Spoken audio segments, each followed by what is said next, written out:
500 సంవత్సరాలుగా వీడని మిస్టరీ.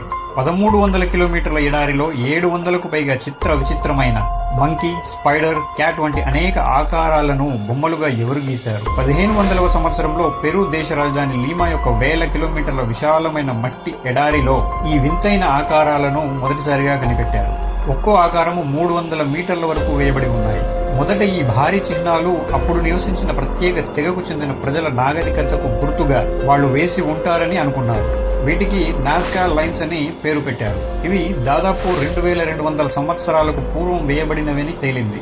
ఇప్పటి వరకు వీటిని అసలు ఎవరు నిర్మించారు, ఎందుకు నిర్మించారు, ఎలా నిర్మించారు అని ఎవరికీ తెలియదు. ఫైనల్ గా ఇప్పుడు నమ్ముతున్నది ఏంటంటే అప్పటి నాజ్కా జాతికి చెందిన మానవులు ఆకాశంలో ఉండే తమ దేవుడికి తమ కోరికలను, అంటే వర్షాలు పడడం కోసం, అడవులు పచ్చగా ఉండడం కోసం ఇలా పెద్ద పెద్ద సింబల్స్ రూపంలో వారి కోరికలను తెలియజేసి ఉంటారని అనుకుంటున్నారు.